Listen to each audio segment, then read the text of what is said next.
Hello everyone, this is Zakir Hussain. Yes, Jaganmohan Reddy గారిని టీడీపీలోకి తీసుకోబోతున్నారు. అలాగే జగన్మోహన్ రెడ్డి గారు టీడీపీలోకి రాబోతున్నారు అన్నట్టు రాజకీయాలు ఇప్పుడు చక్కర్లు కొడుతుందన్నమాట ఈ వార్త. సో ఒకసారి మనం కూడా విశ్లేషణ తీసుకునే ప్రయత్నం చేద్దాం. ప్రస్తుతం మనతోటి పొలిటికల్ అనలిస్ట్ సిఎస్ రావు గారు ఉన్నారు. వెల్కమ్ చేద్దాం. Hello sir. హలో సార్, ఏంటి సార్ జగన్మోహన్ రెడ్డి గారిని టీడీపీలోకి తీసుకుంటారా? ఏంటి అసలు ఈ డిస్కషన్? ఈ మాట అనగానే నవ్వొస్తుంది కదా. ఎస్, ఇది నమ్మశక్యమైన అనిపిస్తుంది కదా. అవును. ఇలాంటి న్యూస్ ఎందుకు ఇస్తున్నారు అని చెప్పి అనుకుంటారు కదా. ఎస్, కన్ఫర్మ్ జనరల్గా మనమైనా అనుకుంటాం. అవును. ఏంటి, ఒక పార్టీ అధినేత తెలుగుదేశం పార్టీలోకి రావడం ఏంటి అనేటువంటి ప్రస్తావన వస్తుంది. జనరల్గా నమ్మశక్యం కానిటువంటి న్యూసే. కానీ జరిగినటువంటి పరిణామాన్ని తీసుకుంటే అసలు ఏం జరుగుతుంది అనేటువంటి ఒక చర్చ అయితే నడుస్తుంది. సార్, అట్లానే దీనికి ఇప్పుడు రాయబారిగా కేటీఆర్ గారి పేరు వస్తుంది. ఏంటి సార్ అసలు? కేటీఆర్ గారు ఇటీవల కాలంలో లోకేష్ గారిని కలిశారు. ఈ విషయాన్ని కేటీఆర్ గారు చెప్పారు, లోకేష్ గారు చెప్పారు. కలిస్తే తప్పేంటి అని. కేటీఆర్ గారు ఏమన్నారు, మా బ్రదరు, నేను కలవకూడదా లోకేష్ని అని చెప్పి కేటీఆర్ గారు అన్నారు. నేను కలిస్తే తప్పేంటి అని చెప్పి. లోకేష్ గారు ఏమన్నారు, కేటీఆర్ గారిని కలవాలంటే నేనేమన్నా రేవంత్ రెడ్డి గారి పర్మిషన్ తీసుకోవాలా, తెలంగాణ ముఖ్యమంత్రి పర్మిషన్ తీసుకుని నేను రేవంత్ రెడ్డి పర్మిషన్ తీసుకుని నేను కేటీఆర్ గారిని కలవాలా అని చెప్పేసి జర్నలిస్టులకి ఢిల్లీలో ఒక 2 రోజుల క్రితం ఆయన ఢిల్లీ వెళ్ళిన సందర్భంగా లాస్ట్ వీక్లో సూటిగా జర్నలిస్టులు వేసినటువంటి ప్రశ్న ఇది సోషల్ మీడియాలో వైరల్ అవుతుంది. సో వైరల్ అవుతున్నటువంటి క్రమంలో ఢిల్లీలో జరిగినటువంటి ఆ చిట్చాట్లో జర్నలిస్టులు అడిగినటువంటి చిట్చాట్ ఇప్పుడు ఆలస్యంగా బయటకు వచ్చింది. వేసినటువంటి క్వశ్చన్లో ఒక క్వశ్చన్ ఏంటంటే, తెలుగుదేశం పార్టీలోకి తెలంగాణలో కవిత రాబోతున్నారా అని ప్రశ్న వేశారు. ఎవరిని? లోకేష్ గారిని. ఓకే. వేస్తే ఆయన ఇచ్చినటువంటి సమాధానం ఏంటి, కవిత గారిని తెలుగుదేశం పార్టీలోకి తీసుకుంటే జగన్ను కూడా తీసుకోవాల్సి వస్తుంది. ఓకే. సో ఈమెను తీసుకుంటే జగన్ కూడా తీసుకోవాల్సి వస్తుంది, కాబట్టి ఈ పార్టీలో స్థానం లేదు వాళ్ళకి అని చెప్పారు ఆయన. సో అంటే తెలుగుదేశం పార్టీలోకి జగన్ను కూడా తీసుకోవాల్సి వస్తుంది కవితను తీసుకుంటే అని చెప్పి ప్రస్తావించారు. కాబట్టి ఇప్పుడు సోషల్ మీడియాలో తెలుగుదేశం పార్టీలోకి జగన్ అని చెప్పి ఒక పెద్ద చర్చ నడుస్తుంది. దీనికి కారణం ఏంటి, దీనికి ఆజ్యం పోసింది ఎవరు, ఇలాంటి దానికి అవకాశం ఇచ్చింది ఎవరు?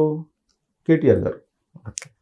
కేటీఆర్ గారే కదా ఈ మధ్యకాలంలో లోకేష్ గారితో నేను ఫోన్ చేసి మాట్లాడకూడదా, నేను కలవకూడదా, కలిస్తే తప్పేంటి, మా బ్రదర్ లాంటాడు, ఇవన్నీ మాట్లాడారు కదా.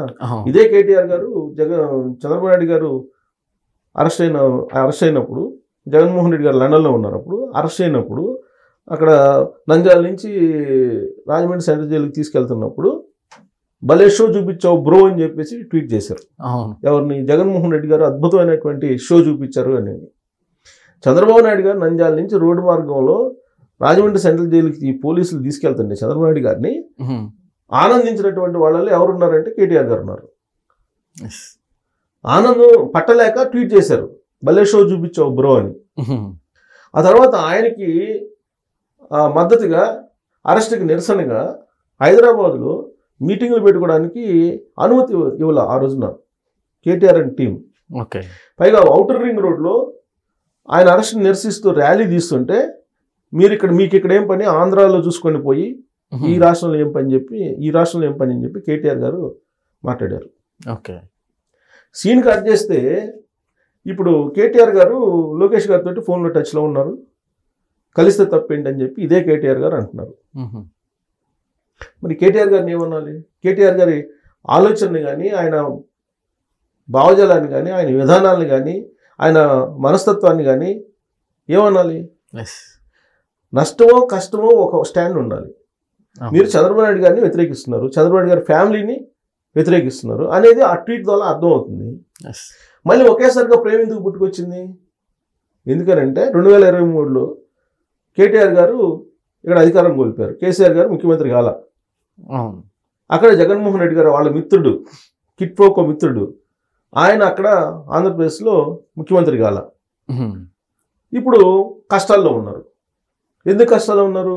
కవిత అరెస్ట్ అయింది, కవిత బయటకు వచ్చింది బెయిల్ మీద. ఇప్పుడు కేటీఆర్ గారు అలాగే కేసీఆర్ గారి మీద మెడ మీద కత్తి వేలాడుతుంది, అరెస్ట్ కత్తి. ఈడీఓ లేకపోతే ఈ సిబిఐయో ఏది వస్తుందో, ఏది విచారణ చేస్తుందో తెలియనటువంటి పరిస్థితి.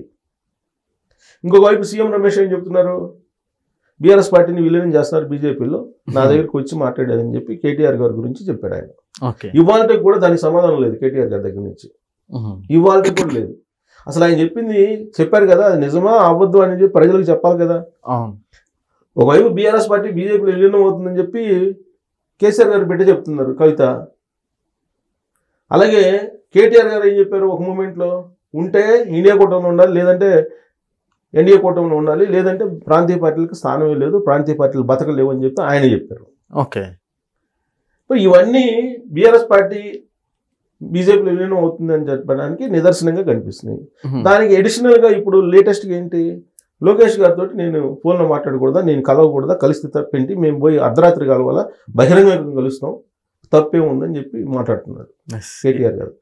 అంటే ఢిల్లీ వెళ్ళినటువంటి లోకేష్ గారి ద్వారా ఏదో సందేశం పంపించి నరేంద్ర మోడీ గారికో లేకపోతే అమిత్ షా గారికో ఈ కేసుల నుంచి బయటపడటానికి ప్రయత్నం చేస్తున్నారేమో అనేటువంటి ఒక అభిప్రాయం కలిగేలాగా ఆయన మాటలు ఉన్నాయని చెప్పేసి అనుకుంటున్నటువంటి వాళ్ళని మనం కాదనలేంగా.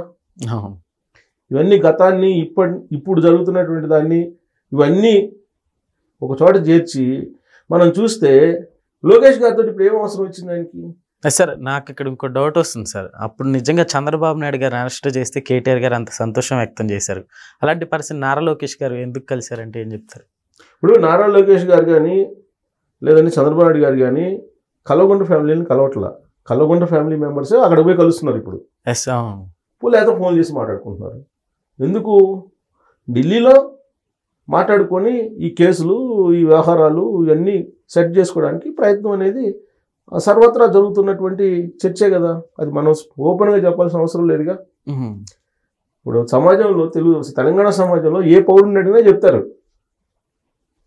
ఎందుకు లోకేష్ గారికి ఫోన్ చేస్తున్నారు, లోకేష్ గారిని అర్ధరాత్రి పోయి కలుస్తున్నారు అని చెప్పి ఎవరినైనా చెప్తారు. ఇప్పుడు కేసులు అన్నా ఉండాలి, లేదంటే జూబ్లీ హిల్స్ ఉప ఎన్నికల్లో బయటపడటానికి ఏమైనా సహాయ సహకారాలు ఏమైనా అందించమని చెప్పి అర్థించవచ్చు. అది అవకాశం లేదు, ఎందుకంటే బీజేపీ ఆల్రెడీ పోటీలో ఉంటుంది కాబట్టి, కూటమిలో ఉన్నటువంటి పార్టీ కాబట్టి బీజేపీకి తప్ప బీఆర్ఎస్ పార్టీకి అయితే తెలుగుదేశం పార్టీ సపోర్ట్ చేయదు జూబ్లీ హిల్స్లో. మరి అది సాధ్యం కాదు, మరి అది సాధ్యమయ్యే పనే కాదు. మరి ఇంకెందుకు? రెండో ఆప్షన్ ఇదే కదా, అంతే కదా. రెండో ఆప్షన్ ఏంటి? తన ఫ్యామిలీని తన పార్టీని కాపాడుకోవడానికో లేకపోతే ఒక మాట సహాయం చేయడానికో ఢిల్లీలో ఫోన్ చేసి ఉండొచ్చు, లేదంటే అర్ధరాత్రి పూట కలిసి ఉండొచ్చు. సో ఇవన్నీ జరిగాయి.